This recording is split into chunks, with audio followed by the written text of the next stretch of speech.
Use it up, wear it out, make do or do without. I have a deeply conflicted relationship with this saying. How about you? I would like to take you on a journey with me as I go through my frugal life and share with you some ways that I apply the true and deep and joyful even spirit of this very old saying. Let's do this.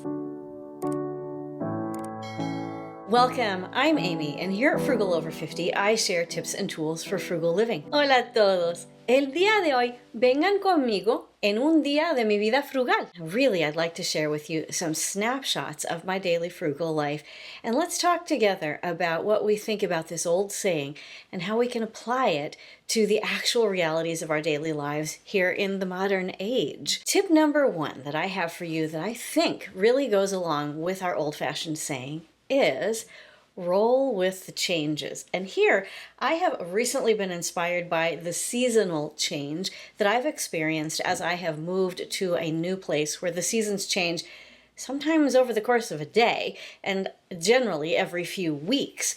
And I think that learning how to adapt to change like we see in nature can be good for the idea of making do with what we have. Making do doesn't mean that we don't have a lot necessarily. It means acknowledging what we do have. Now, I've lived almost all of my life in the tropics where I didn't experience the kind of drastic seasonal change that I've experienced over the last year.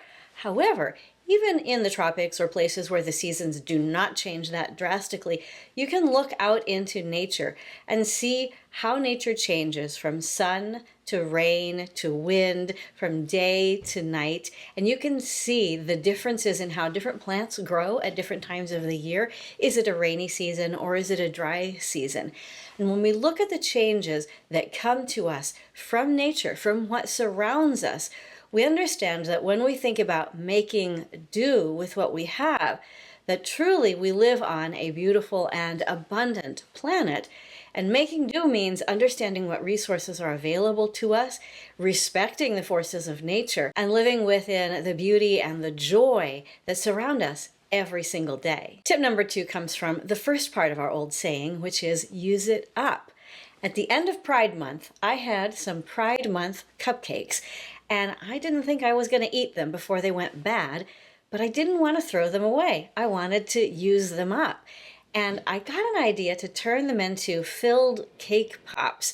So I had some cherry jam in the fridge and I had some chocolate chips in the freezer.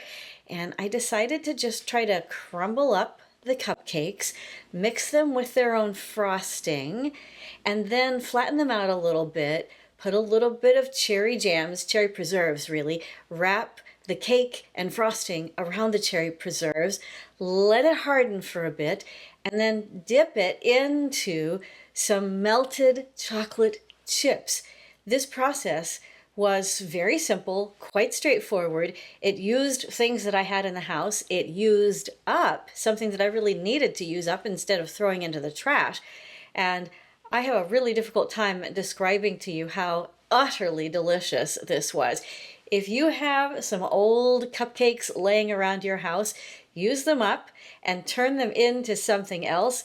This cake pop idea, so easy. You will not regret it. Go ahead and make this. Give it a try. Use it up. Now for my third tip, I want to return to the saying and pull from different parts of it. Remember, our saying is use it up, wear it out, make do or do without. And I would like to tap into a somewhat cheeky version of wear it out, which is the second one, use it up, wear it out, and then also do without. Now, I don't mean wear it out and do without from a perspective of there's nothing here to work with and we have to just make it last. That certainly does happen.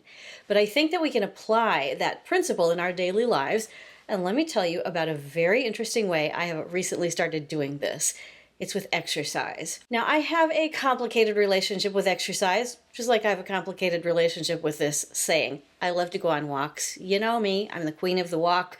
I'm always sharing my walks with you. But beyond that, I'm just not interested. And you know what? I'm a menopausal woman. I probably need to build some muscle mass, strengthen those bones, get a little bit of core strength so I can stay upright as I go through my older years. and I need to find a way to exercise, and it makes me really anxious just thinking about it.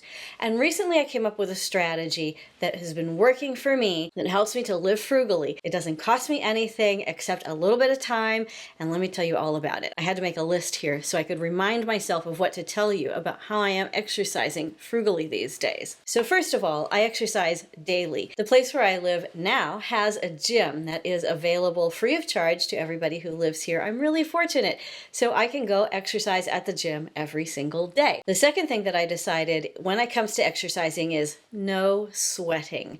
As soon as I start sweating, I break into a series of hot flashes that lasts for about 48 hours. Do you remember those old fluorescent lights where when the ballasts would go, they would just start like almost like sparking, and they would just go. That's how my body feels, only it's with heat for like 48 hours after a big sweaty exercise session. And that's one of the reasons I stopped exercising when I got into menopause, is because I could not stand the excess hot flashes that exercise produced. And if you Google it, of course, you see that exercise is supposed to reduce hot flashes. Ha! Well, I figured that if I could exercise without sweating, maybe I could get some benefits without triggering so many hot flashes. So far, it's working. The next thing I decided is I don't like exercise clothes. If you like them, that's great. I don't like them. I want to exercise in my street clothes, which is usually t-shirt, jeans, and my vessies, because you know I love my vessies. And that's what I wear all day, every day. I want to exercise in my regular clothes after I've done my face, after I've done my hair, because I'm not going to sweat and I want to be comfortable. I've figured out that I can do it, and so I go exercise every day. Next, at the gym they play loud music. I don't enjoy listening to music when I exercise. I know that makes me an outlier. Most people use music to motivate them. I want silence. So I started wearing earplugs to the gym. They're just basic silicone earplugs, and it has been a revolutionary experience. I can still hear a little bit of the music, but it doesn't bother me, and so I can exercise, not sweating, every day in my street clothes. It's really fun. Finally, I want to exercise when I want to exercise during the day and for how long I want to exercise during the day and with the weights and the exercises that I want to do. I don't want to follow a prescribed regimen. I have followed enough prescribed regimens in the past that I have up here in my mind some ideas of what exercises I really want to do. And I just do those. I enjoy them, and then I go home. Since I have started this, I have been at the gym almost every single day. I usually take one day off, but I don't need a rest day. My muscles aren't sore, and I'm growing in strength. My posture is better. I feel more alert. I sleep better. And so going back to what I was saying, use it up, wear it out. Well, I am wearing out, so to speak, the clothes that I have and the equipment that's available to me. And then the next part is make do or do without. I am also doing without anything fancy or anything externally prescribed. And I am frugal, and I am more fit than I have been in about 5 years since I really went into menopause, just because I was listening to myself and listening to this saying, honestly, that I truly have a bit of a complicated relationship with. But if you dig down deep in these old sayings, you usually find a kernel of truth. And if you have been looking for a way to add exercise to your daily routine, especially if you're in menopause and you're wondering about those hot flashes, maybe try this method and see if it works for you too. Now I have a bonus tip for you after these top 3, and this comes from the third part of our saying, which is to make do. We are going to make do by getting a change of scene. Sometimes we think, I need something new in my life. I need to go shopping to add a little spice to my life. You know what I'm talking about. We get that little impulse for change. If at the time that you feel that strange impulse, you're out of doors, go inside and do something that's fun for you indoors. If you are indoors, like I often am because I work inside, go outdoors, take a walk, look at nature, check out which flowers are blooming today. And so you're going to make do with what you have rather than giving in to that sneaky impulse to meet your need for change by shopping. Instead, meet your need for change by actually changing where you are and enjoying whatever is around you in a whole new way. Well, I want to thank you because you've given me the opportunity to revisit this old saying. And at the start of the video, I had a very complicated relationship with it. Now, by the end of this video, after sharing my tips with you and thinking about how what I'm doing relates to the depth and the truth of this old saying, I'm actually pretty proud of it, because when you do these things in a true and deep way in your daily life, you're living frugally and you're living free and you're living with joyful abundance. Wherever you are on your frugal living journey, take the next step. Whatever that next step is for you, and know that you are not alone, and I am so proud of you. Live frugally, change your life, and together we will change the world. I can't wait to see you again soon. Bye-bye. I see you struggle like butterflies in water, can't keep moving forward. I see your shoulders weighted down by armor. You don't need that protection. I will walk on